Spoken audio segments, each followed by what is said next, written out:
Toloba, merci Seigneur Jésus. Merci Seigneur Jésus. Toloba Yakobien, merci Seigneur Jésus. Merci Seigneur Jésus. Tobeti maboko na mololo.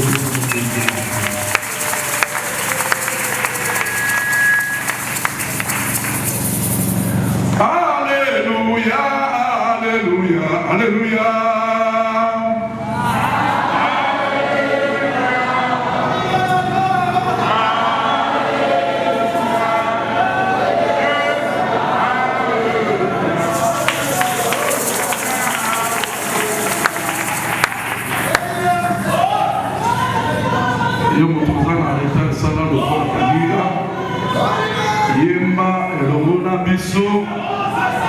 Osuki sana kobeta maboko lokola likonza epai ya mokonzi. Alléluia, Alléluia, Alléluia.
Sanzolama, Tombolama, Zambela Mosindo.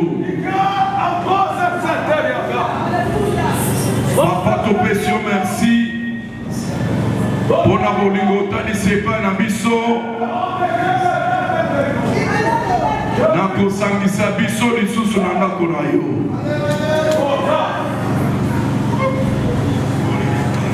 Obengisi biso pamba te papa. Oyebi ba difficulté ya moko na moko.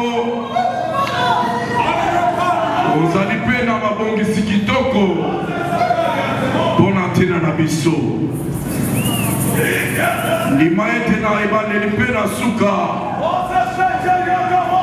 mitema na biso epesamela yo omikumisa kati na maloba na yo tolingi toyoka kasi mpona lobi kopesi biso na bokono mpona kimia opesi biso na mitema mpona elonga opesaki biso na bitumba ndima ete tobetele yo maboko na milolo pamba te mosusu akosala lokola yo azali te netolama kati na maboko kumisama kati na milolo ya bamama nzambe na nguya nyonso lokumu mpe nkembo ezongela yo na kombo ya mokonzi mpe mobikisi na biso Yesu Kristo. Amen. Amen.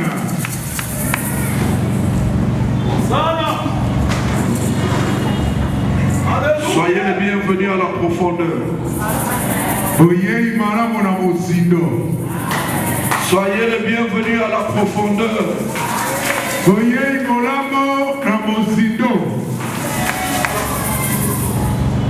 Totanga le bananza. L'évangile selon Jean, chapitre 4, du 6e au 26e verset. Obanda molongona ya motoba kino na molongona ye ya tukumisato na motoba. Bao bazalaka na ba Bible te Ti Yesu akoya akotika pour rappeler binote que ozanga Biblia eza mabe. Boluka ba Bible, bosomba ba Bible, botanga ka Biblia. Lisez.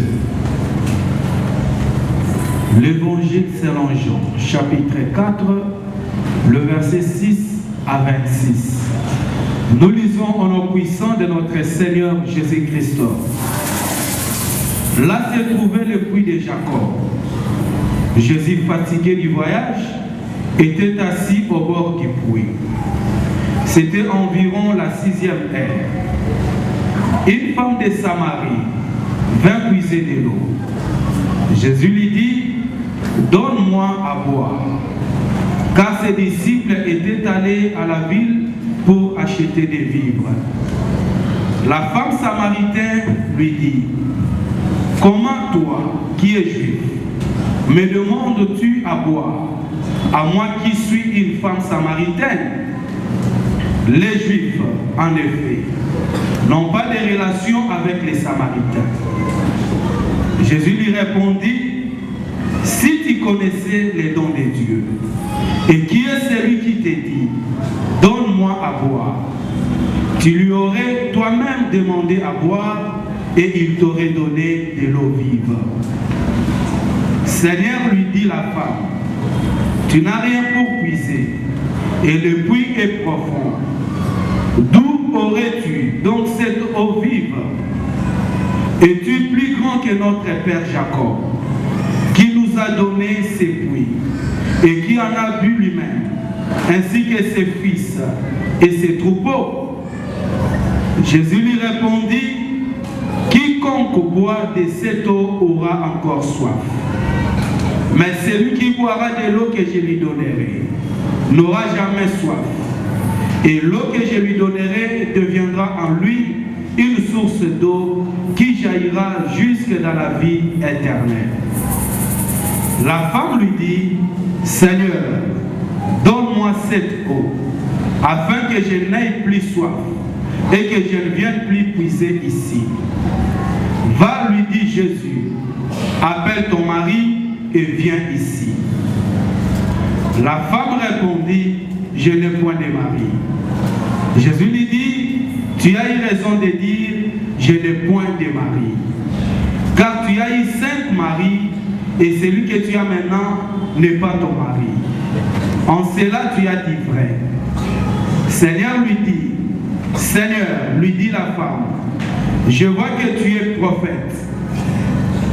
Nos pères ont adoré sur cette montagne. Et vous dites, vous que le lieu où il faut adorer est à Jérusalem. Femme, lui dit Jésus, crois-moi, l'heure vient où ce ne sera ni sur cette montagne, ni à Jérusalem que vous adorerez les pères.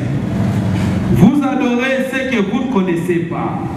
Nous adorons ce que nous connaissons, car le salut vient des Juifs. Mais l'heure vient, et elle est déjà venue, où les vrais adorateurs adoreront le Père en esprit et en vérité.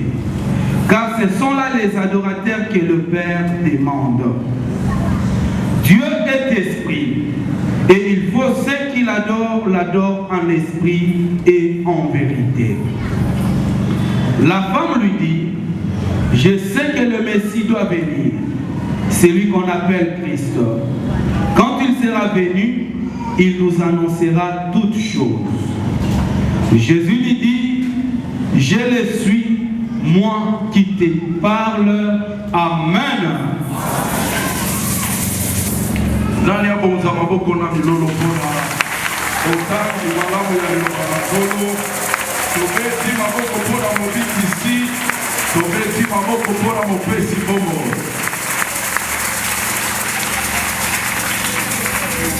Ibotana nkolo tolobi amen.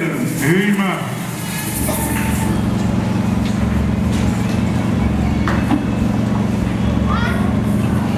Les sons autopesaki dimanche. Tolobela Kilikambo ya souvenir de la profondeur. Bikaniselo ya mozindo. Les signes qui rappellent le souvenir de la profondeur.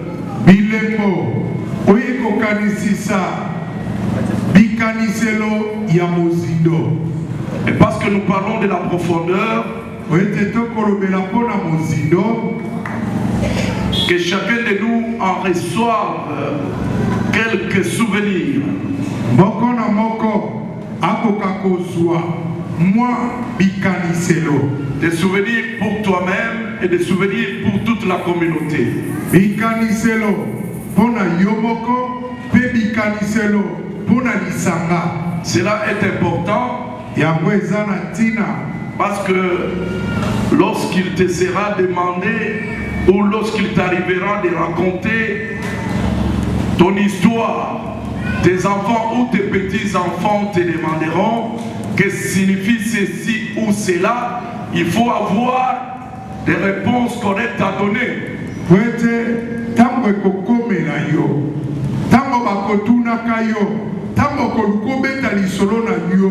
Pona nini boye esengelo zana eyano yako yanola. C'est ce que disait l'Éternel à Josué pour les enfants d'Israël. Yamone Yahweh aisaki Yoshua pona bana Israël. De là où se sont tenus fermement les sacrificateurs dans le Jourdain, esika oyo banganga nzambe batelemaki ngwi. Que chaque homme choisit selon le nombre de tribus des enfants d'Israël charge sur son épaule une pierre. Montonyoso oya ponami kurandisa motuya ya libota Israël moko na moko ame malibanga. De là où se sont tenus les sacrificateurs. Et si koyo banganga nzambe batelemaki dans la profondeur du Jourdain. Na mozindo ya yaladene. Prenez-en chacun une pierre. Moko na moko azwa libanga. Chargez-la sur votre épaule. Bokumba ngona lipeka. Allez la déposer là où vous passerez la nuit, c'est-à-dire dans votre maison. Bokende kotika yango. Esiko bokolekisa pongi. Lorsque vos enfants vous demanderont que signifie pour vous ces pierres, vous leur direz que les eaux du Jourdain s'étaient coupées, que nos ancêtres avaient traversé à sec. Voici les pierres. Ce sont des preuves qui rappellent les souvenirs. Et de là où s'étaient tenus des pieds fermes les sacrificateurs, Josué avait érigé un monument avec 12 pierres. Yoshua atelemisaki monument na mabanga somi na mibale. Ce monument-là s'y trouve jusqu'à aujourd'hui. Monument yango ezali kino lelo. Les touristes qui vont là ont toujours vu cela. Bato bakendaka kononga bamonaka yango. Bilembo ya mozindo emonana. Amen. Kati na vina yo, kati na ndako na yo, kati na ekelezia, bilembo ya mozindo esala nini yo? Emonana. Sengeli ezwama. Esengeli emonana. Yo moto ozobela bokono esila. Yo moto oza na milelo esala nini? Esila. Nzambe oyo andimi kolekisa yo na bokono wana yebi. Nzambe oyo andimi kolekisa yo na liwa ayebi. Nzambe oyo alekisi yo na accident songolo ayebi. Ezali po bakende koseka yo te baboma yo te osila lokumu olanda soni te. Kasi eza na ntina ete bilembo oyo yo kotikala nango elobaka avec éloquence epai ya baoyo bakotunaka yo. Amen. Nani abetela mokonzi maboko ya bien?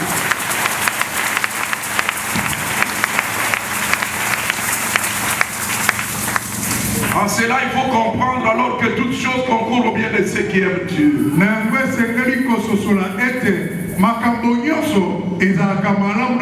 Toutes choses concourent au bien de ceux qui aiment Dieu. Même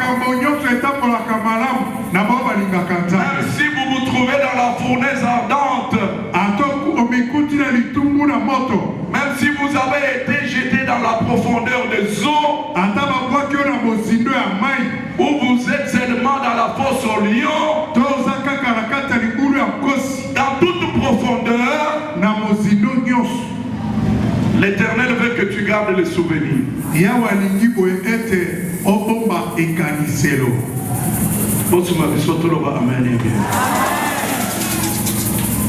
Et ce soir, nous parlons de la profondeur du puits familial à la source d'eau vive.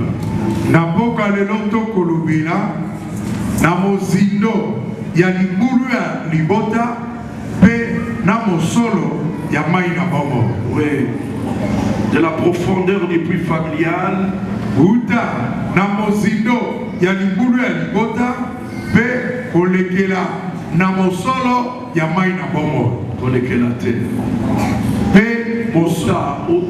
mozindo, ya libulu, ya libota,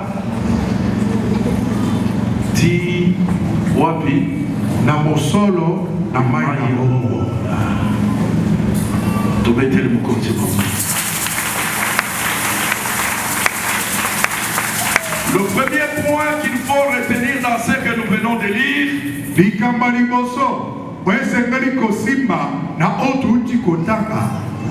c'est que dans chaque famille il y a un puits. Je parle de la profondeur du puits familial.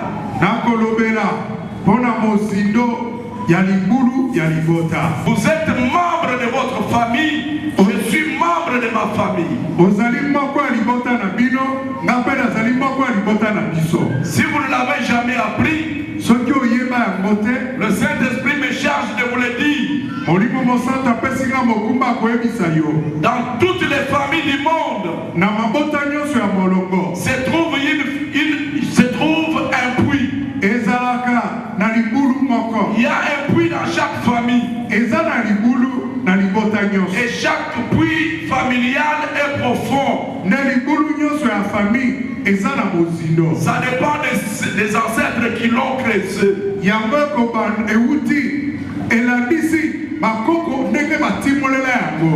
Dans ma famille, il y a un puits. Dans votre famille, il y a aussi un puits. Et dans ces puits-là, se trouvent des hommes et des femmes dans ces puits-là. Il y a des hommes et des femmes qui sont jetés, qui ont été jetés dans ces puits-là.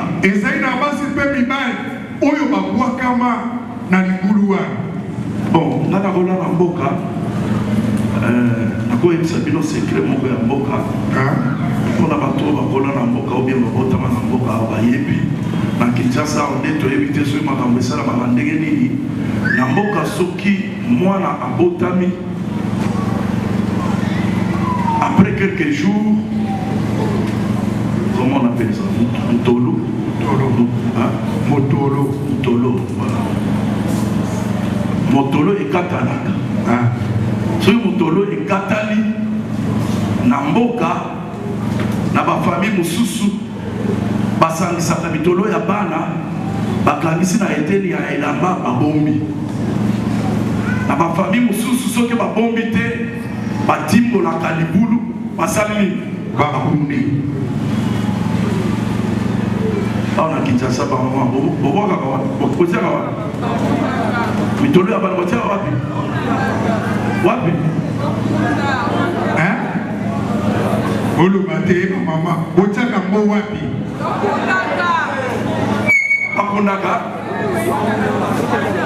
bakundaka n'est-ce pas?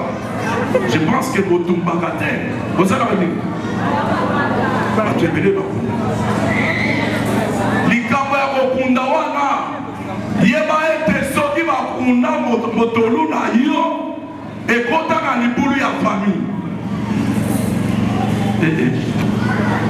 Mama ni chambido.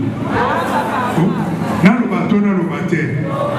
Motolu na yo o bakunda wana ezala bakunda wana Kinshasa, ezala bakunda na Poto, ezala bakunda na mboka lokola yanga ekota na libulu nini ya famille.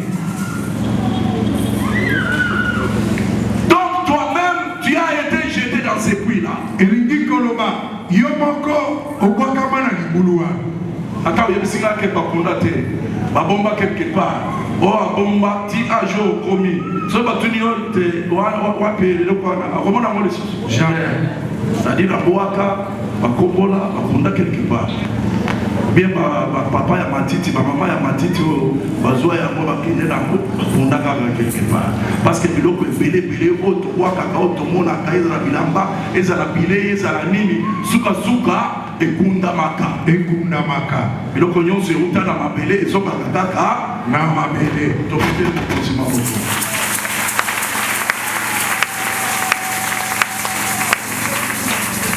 Dans le puits de ta famille na libula ya libota na yo se trouvent retenus des hommes et des femmes. Ils sont là avec leurs biens. Ils sont là avec leurs relations. Ils sont là même avec leurs promesses. Ils se trouvent dans les puits. Raison pour laquelle même Jacob avait donné à son fils Joseph un puits dans son champ. C'est ce qui est écrit ici. Que la Samaritaine qui était allée puiser de l'eau, elle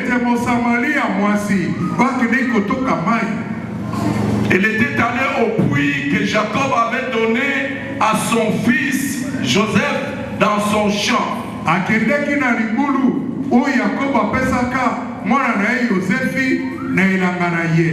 le puits était profond. Le membre de la famille de Jacob se servait de l'eau de ce puits-là.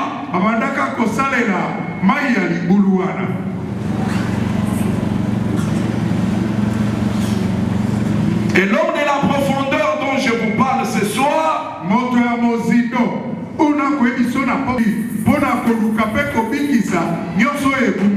ayant compris que la femme samaritaine, qui était l'arrière-fille de Jacob,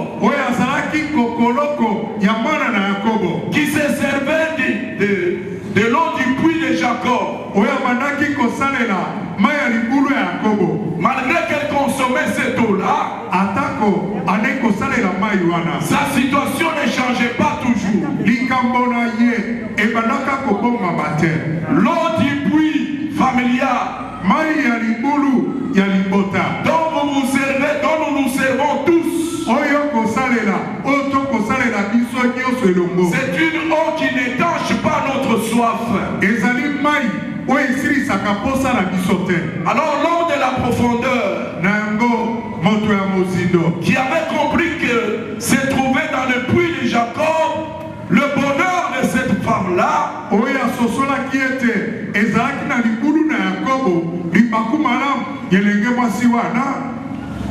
l'homme de la profondeur était allé s'asseoir au bord du puits.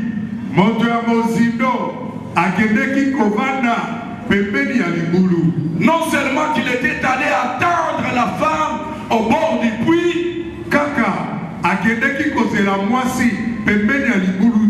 comme il est le maître, il est le Seigneur, il est le maître de tout, même le maître de toute profondeur.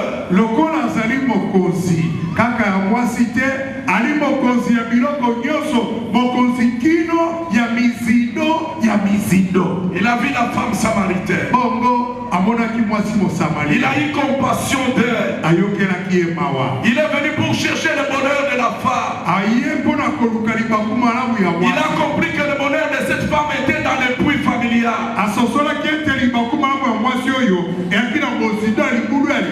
Il a compris que ce soir, ce que toi tu cherches depuis longtemps, se trouve dans le puits de ta famille. C'est voilà le mot qu'on va. Yes, alléluia. Alors pour sauver la femme, pour lui redonner la joie, pour la libérer du lien de cet dos du puits de Jacob, le Seigneur est allé s'asseoir là. Parce qu'il savait que la femme devait venir chercher de l'eau. Dès qu'on nous présente le récit, le Seigneur était fatigué du voyage.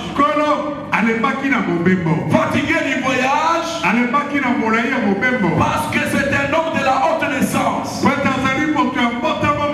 homme qui est venu de très loin. Il a quitté le Saint-Trône. Il est venu jusque sur la terre pour te chercher toi. Il a fait un long voyage. Je ne sais pas d'où il venait. Il est allé jusqu'au puits. Le voyage de Yes, alléluia. La pauvre Alléluia. Atambo de mon bébé Molayi. Alukioti. Ayebiete. Binoko Lukaka. Ezala oyo. Ekundama na mosino ya libulu. Ya libota na pino. Yeba ete. Eloko moko ekotika ya kuna. Akenda mofana na libulu azozela mwasi aya. Wana fana kipamba te. Na liloba na ye lokola. Abenda kabiloko ekundama na mosino poete. Epima. Asi abenda ki yango. Azozela ete mwasi aya. Est-ce que vous avez 5 sur 5. Dites avec moi profondeur. Profondeur. L'obana likalete mosino.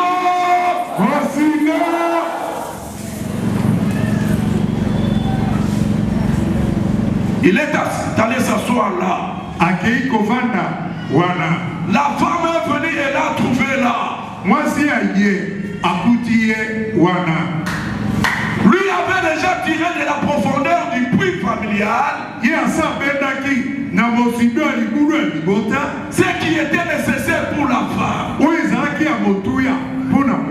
Cela se trouvait déjà entre ses mains. Il attendait seulement que la femme le reconnaisse et qu'il reconnaisse ce qu'il tenait pour elle, qu'il le lui remette.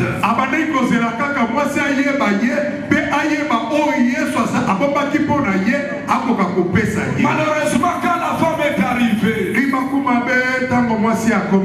elle a vu un homme assis. Elle n'a pas reconnu cet homme. Elle l'a vu comme un homme ordinaire. La femme ne l'a pas reconnu. Elle s'est mise à puiser. Elle s'est mise à puiser de l'eau. L'eau du puits familial. L'eau de la malédiction familiale. L'eau qui ne pouvait rien changer dans sa vie. Quand Jésus l'a vu puiser cette eau, une eau ordinaire, incapable de faire quelque chose. Quand Jésus a vu que la femme ne le reconnaissait pas, quand Jésus a vu que la femme ne savait pas ce qu'il tenait pour elle,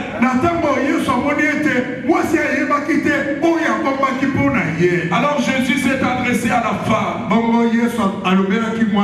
Donne-moi à boire.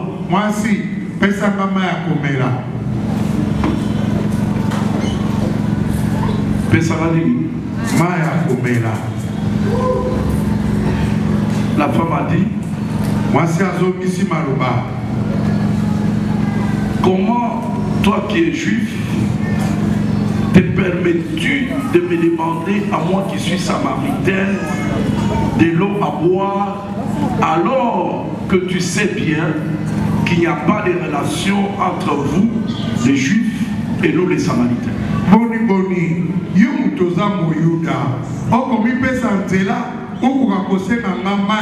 wana oyebi boye te na bino na biso kindeko ezalaka te. Tobetele mokonzi bobo.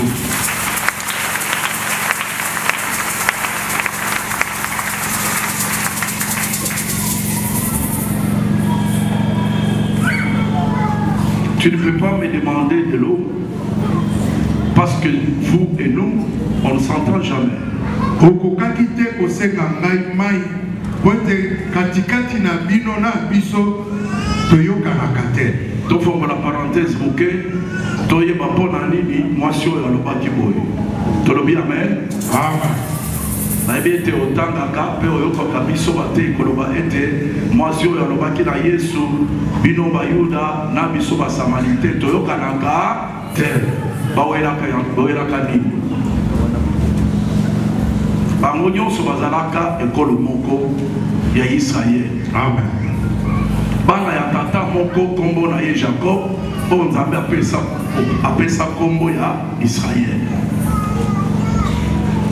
Me kaka ndenge bitumba eyaka ndenge kobenda na kosoa na kokabwana eyaka bango mutu bazalaka ekolo moko bakabonaka bosunga biso toloba amen. Amen. Bazalaka nini? Bakabwanaka. Batu oyo bazalaka na nord batikali bayuda bakomi eloko mosusu ekolo mosusu ya bayuda. Bao bakendaki na sud bakomi ekolo mosusu ya Samari. Tango bakabwani bongo banguna ya mboka Asiri bayaka kobundisa bayuda, babeta bango, bakanga batu mosusu bakomisa bango baumbu. Kaka na bitumba wana sangisa batu ya mikolo mosusu ya bapaya bakota na bayuda basangani na bayuda. Lokola batu ya mikolo mosusu baya kokota kati na bayuda bayaka pe na bizaleli na bango. Bayaka na nini? Na bizaleli na bango. Kofanda o bayuda bafandaki na batu ya mikolo mosusu bakomaki kosangisa bizaleli. Lolenge ya kolata, lolenge ya kolia, ya kolamba, ya kosolola, ya kotambola, ekoma sangisa. Ekoma ndenge nini? Sangisa. Olie batikala kaka bayuda ndenge bakoko na bango bazalaka na Nzambe moko te sangisa ekota ndenge mingi bamama bakotiseli biso sangisa na le témoin sangisa. Là je ne me retrouve plus église na biso ya le témoin eza lisusu le témoin oyo ezalaka te. Batémoin de Christ bazawa soki bozali tolobi amen. Amen. Église na biso ekomandeka nini? Sangisa. Batu ya bikolo mosusu bakotisela biso na lingomba makambo ezalaka ya biso te. Elateli oyo ezalaka ya biso te. Elobeli na kosala makambo eza propre ya batémoin de Christ te. Kote basamarité bakenda pe lokola ndako na Nzambe temple etikalaka na bayuda. Kote bango bakenda pe bakenda kotonga ndako na Nzambe mosusu. Le fait que babandaki kokota sikoyo na temple ya sika bazosambela kuna bayuda bamona bango lokola batu moko boye batu pamba. Ata tokabwani esengelaki mpona kosambela bolongwaka kote na bino na sud boya kote na biso awa bokota na temple oyo bakoko batika. Mais bokei kotonga temple mosusu bokomi kosambela oyo Nzambe aza kuna Nzambe nini? Alors moye bayokana ezalaka te. Bao bazoloba ete bango baza batu pamba, bao balobi mpe bango bino mpe boza batu pamba. Nde division ekotela bango moye bayeba na lisusu lokola batu ya ekolo na Yawe Nzambe penza ezalaka te. Eyokani to eyokani te. Eyokani. Siko sangisa ozo memela biso na église oyo eza ya nini? Tunela maye. Est-ce que vous retournez? Maintenant, sangisa oyo eza.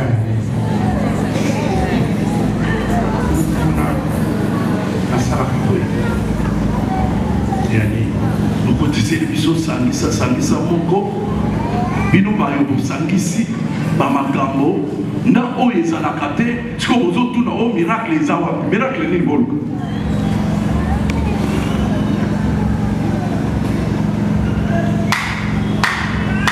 toleka totelema wana toleka. Après avoir parlé du puits familial, il faut parler du Messie. Le Messie qui était venu s'asseoir au puits avec sa capacité de révéler toutes choses. Le Messie qui était au puits avait la capacité de faire surnager toutes choses.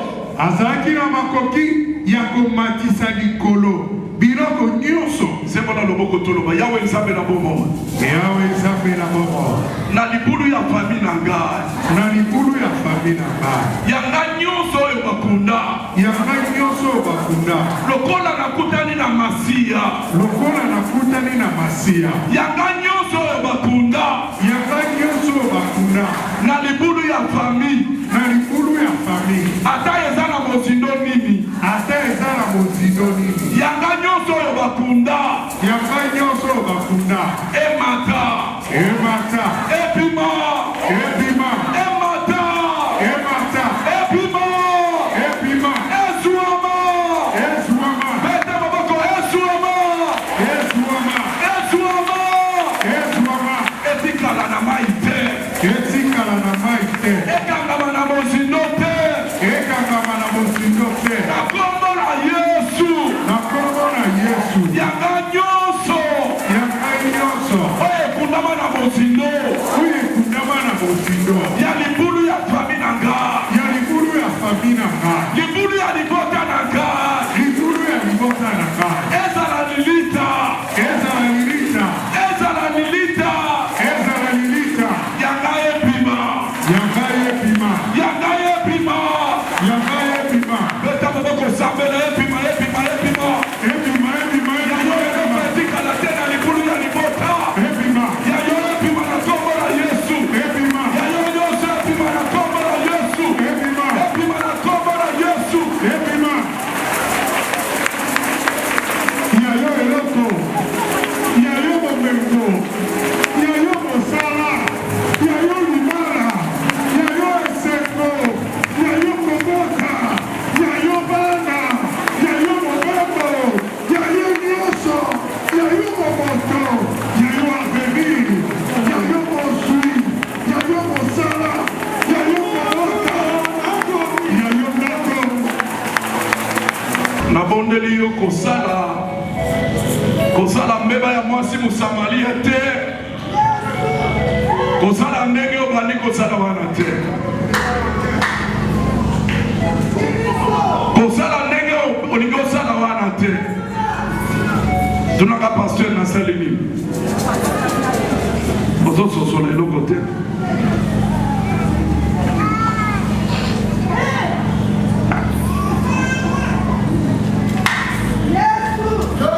Oya yebi oyo ebombama na mozindo ya libulu ya libota na bino aza awo. Aza wapi? Aza awo. Tozaka ye na lianga liwo. Mais soki ozoyoka mwa ba douleur, mwa ba fatigue, misalisa solola na ye bien eloko na yo etikala na libulu ya libota. Sinon kosutuka kaka boye na kati boyo tikala ozobituna ba isko ezandenge nini ezandenge nini. Non, le Messie est ici. Masia azalia. C'est lui le maître de toute profondeur. Yene mokozi ya mizindo nyonso. Il est venu chercher et sauver ce qui est perdu. Aye koluka pe kobikisa oye bungaki. Utama boto na biso. Baboto na mabala. Baboto na bambongo. Baboto na ba santé. Baboto na ba voyage. Baboto na misala. Bakunda. Basana nini? Bakunda. Yo yebite bisika bakunda. Ngana yebite bisika bakunda. Mais oya yebi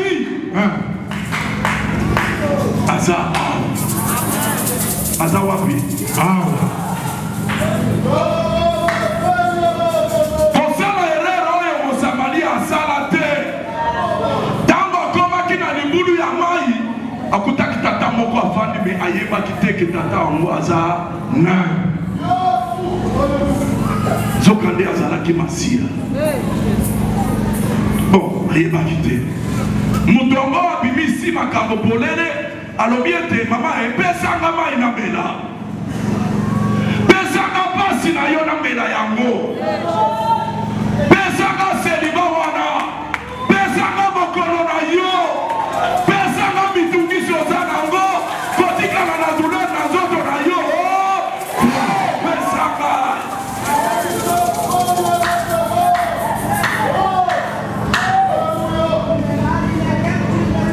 eza na bato bayaka na mikumba na eglize bakutani na oyo amemaka mikumba baboyi kopwakela ye mikumba bazongi nango.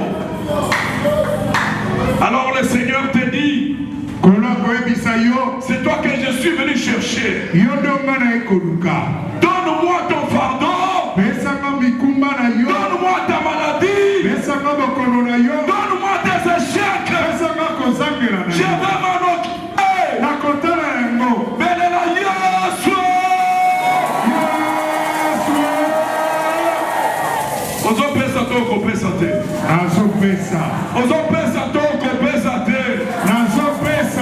Osala erreur lokola mwasi oyo te bazosenga ye pasi ye mwasi azanga libala ye mwasi abeba réputation pesanga pasi na yo yoka discussion ekobanda boni ekobanda boni bino na biso toyokanaka te nzokande yesu ayaki mpo ete baoyo bayokanaka te basala nini o bayokana. Allez chercher la paix dans vos familles. Allez vous réconcilier avec les autres. Cherchez la paix avec tous. Et la sanctification sans laquelle personne ne verra le Seigneur.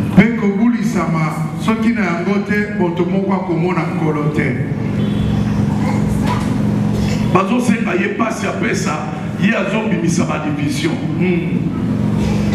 Songa bisoto lo amen. Soki boza na makambo ya famille, obendana na famille, mikolo ekokipe makambo wana te. Wakisa yango.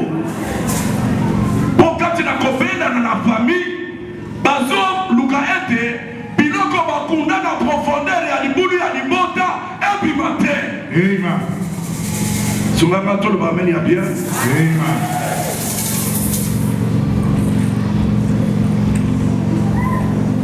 Et Jésus lui dit,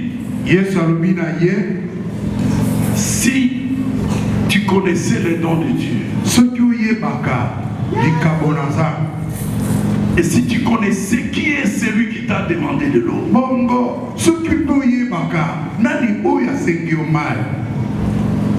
tu allais être la première à lui demander de l'eau vive. Écoutez la femme. Elle dit de l'eau vive. Mais tu vas l'épuiser où? Le puits est profond. C'est ça ce que dit la Bible là-bas. Yoka argumentation ya mwasi. Alors bien mon conseiller, yo pesa ngama ya bobo. Okonzole yango wapi? Parce que les kamotoza nango awa eza ya mozindo biloko nyonso kitala mozindo nyonso eza na mai ya komela ya kosokola ya kosalela eza wapi na mozindo yo kozo nango wapi? Pendant que toi tu sais que les choses sont dans la profondeur du puits familial natango yo yebi biloko makambo eza na mozindo ya libulu ya libota. Celui qui te parle dit ceci. Mon cher, ma chère, tu ne sais rien. C'est depuis là-bas. Moi j'étais allé en profondeur.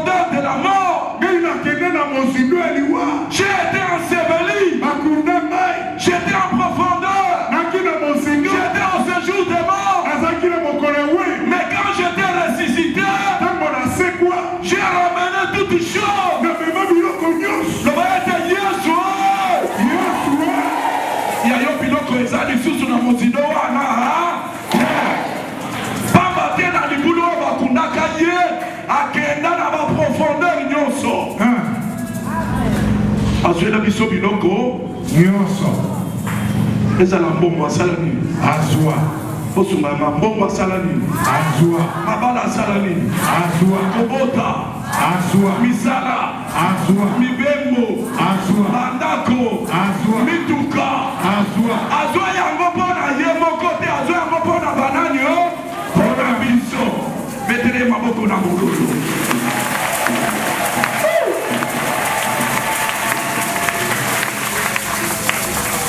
quand il lui dit si tu savais si tu connaissais donc il faut connaître les dons de Dieu. Ne venez pas à l'église sans connaître comment Dieu fait des dons. Si vous ne savez pas comment Dieu donne, il va te donner et tu ne recevras pas parce que tu ne sais pas.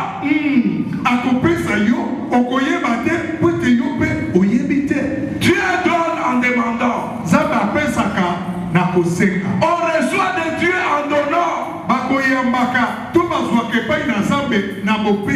Ce qui ont quitté dans son état. Nzambe apesaka na nzela ya kosenga bazwaka biloko na Nzambe na nzela ya kopesa eyokani to eyokani te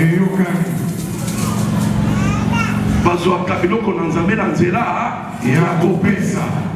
Encore faut-il savoir ou faut-il connaître nani azosenga yo oyo esengeli koyeba malamu nani akosenga yo nani azosenga qui te demande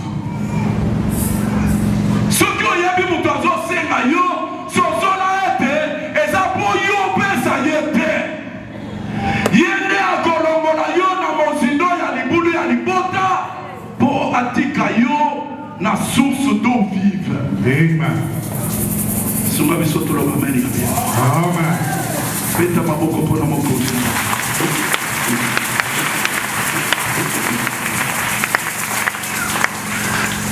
Soki Élisée oyo azalaka moto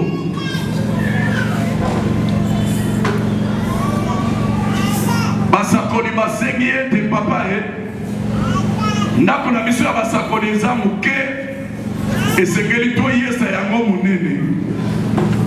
Ndako ya priere ya basakoli eza na nini eya monene.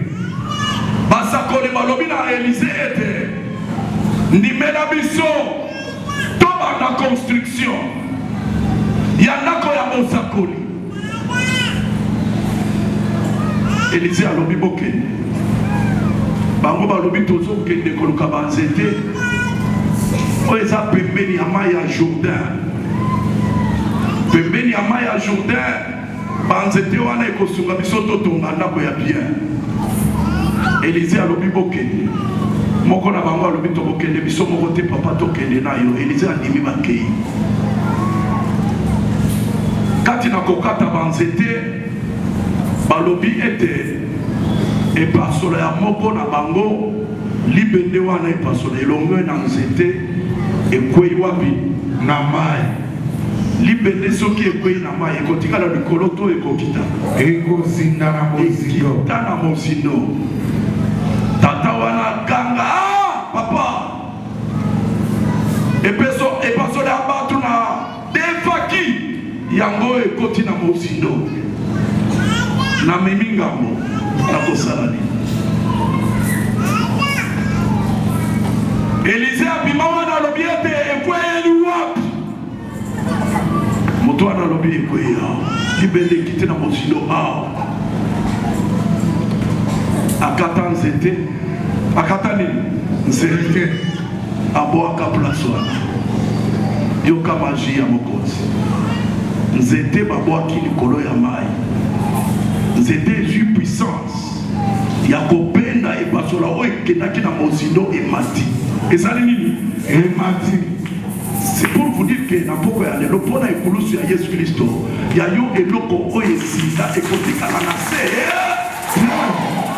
Est-ce que motu moko azondima awa? Est-ce que ozondima ete koko récupérer nyonso?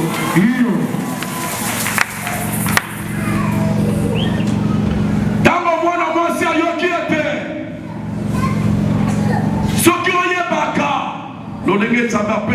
bato biloko soki oyebaka moto oyo azosenga yo mai olingaki kosenga ye mai motu ya liboso alingaki kopesa yo mai ya bongo mwasi achange mwasi alobi ete sikoyo olingi oloba nini yo oleki bakoko na biso oyo basambela na ngomba oyo makambo ezalaki ya mai ebaluki ekomi ya ngomba loba ete yesu mais comment on quitte depuis on monte maintenant à la montagne ndingini bakolongwa na libulu bamati na ngomba soki botamboli bato batambolaka na bamboka bao bakendaka na bazamba bisika nyonso mai ezalaka yambo ete okita na mai mwa ngomba ezalaka mwa ngomba ezalaka oetobo ete oyi soki olingi okoma na moso ya mai mwa ngomba ezalaka ezalaka biloko mosusu ezalaka na ngomba biloko mosusu ezalaka na mozindo na se ya ngomba mwasi oyo azobimisa sujet mosusu oyo ezalaki te yo olingi otalisa nini oleki bakoko na biso oyo basambela na ngomba oyo yoka jésus likambo ya kosambela na ngomba eza awa te dayere bosambelaka biloko oyo bino boyebi te biso toyebi ete lobiko euti na bayuda likambo eza awa yozwa mai ya bongo mwasi achange alobi ete bon soki eza bongo pesanga mai yango na mena nalingi nalakisa bino bilembo oyo etalisaka ete mai ya bongo eza awa songanga toloba amen ya bia ntango mwasi asengi mai ya bongo ebimi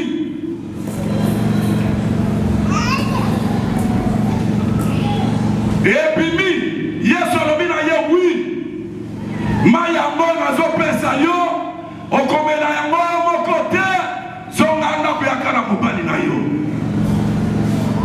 ozoyoka to ozoyoka te ezoyoka po opesanga mai ekomi anaya na mobali nga naza na mobali te wi olobi verite oza na mobali te ofanda na mibali mitano ya 6e oyo boza na ye mikolo oyo kutu aza mobali na yo te nalingi nayebisa yo ete bisika mai ya bomoi ezalaka profesi ya malonga ebimaka mai ya bomo eza eloko mosusu te eza nde molimo mosantu sunga biso tolobi amen bisika saint esprit asalaka mosala baprofesi ebimaka ya koluka te yesu abimisi mai ya bomo na nzela ya masakoli ya solo oza na mobali te oviva na mibali mitano oyo oza na ye mikolo oyo aza mobali na yo te mwasi akangi alobi ete comment ça yo oza prophète tolobi amen namoni ete oza mosakoli mais ata oza mosakoli biso toyebi ete masiya akoya soki ye aye nde akoyebisa biso baverité nyonso akorevele biso makambo yesu abimi pole namoni ete mwasi azolekisa tan ayebi ete yesu alobi ete masiya oyo ozoloba wana ezanga motu nazoloba na ye soki ozeli masiya mosusu okozela longtemps akomonana te yango balobi ete mwasi atikaki mbeki ya mai wana balimbangu akei koluka bato batikalaki na ndako azokanga azoloba ete bato boya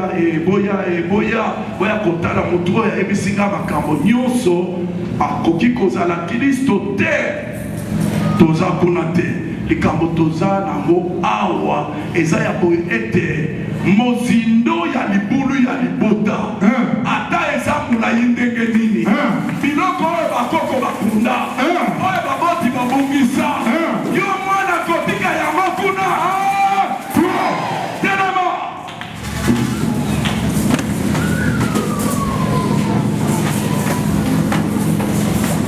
soki olobi ete kotikala kuna te esengeli orekipere yango na nzela ya mai ya bomo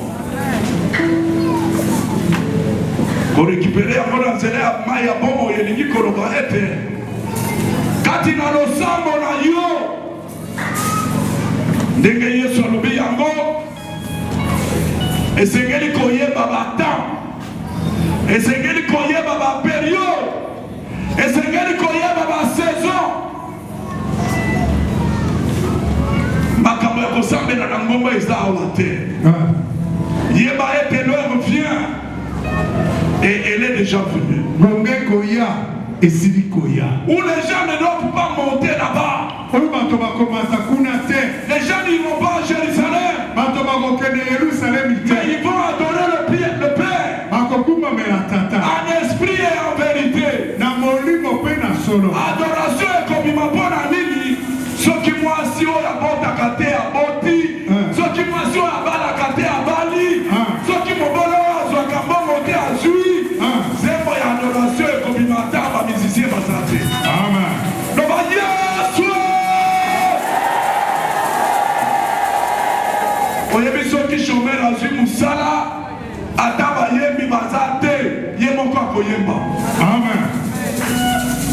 Soki mobile apiki. Adama bonene ezate yemoko akomele na kombo na Yesu. Amen. Sembola maboko.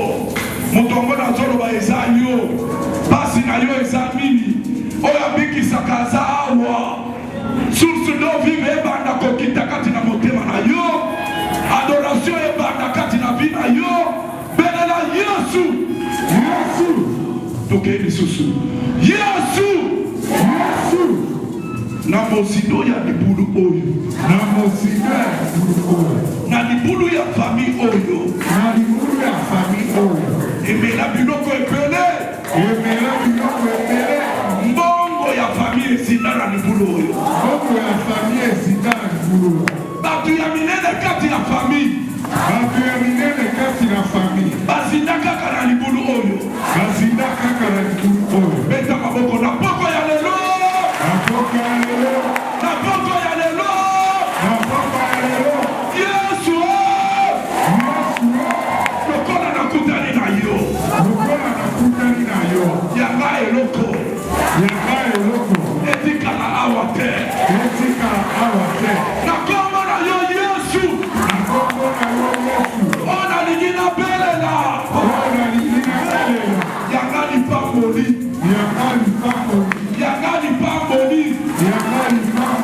elandanga elukanga elandanga belela Yesu ukasikoleka Yesu sabela yo moko bete maboko bandako sabela bete maboko unyayoni bete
jusqu'à la vie éternelle.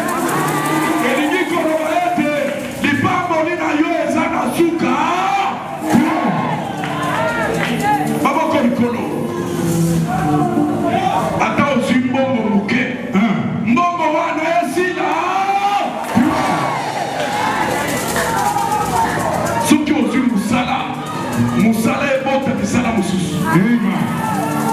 soki oza na lopango moko lopango na yo ebota mapango mosusu sembola loboko toke nkolo yesu mai ya libulu etambolaka te yesu mapamboli na yo beta maboko esilaka te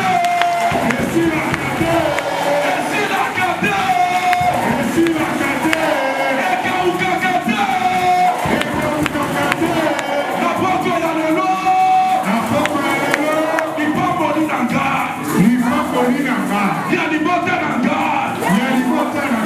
ekauka te esila te ekauka te yesu ebana na nga na bana na nga na bana ya bana na nga ozoyoka makambo ozoloba ya yo lipamboli ekita na bana na yo ekita ya bana ya bana na bana na bana na bana na bana belela makasi tokei yesu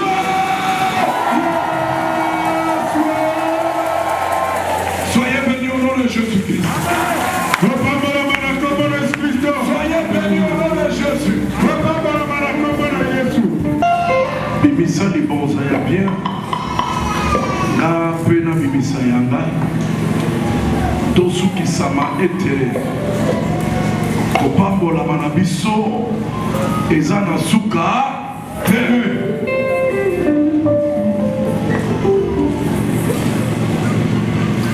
yeba nzambe nini ozali kobonzela yeba yesu nini ozali kobonzela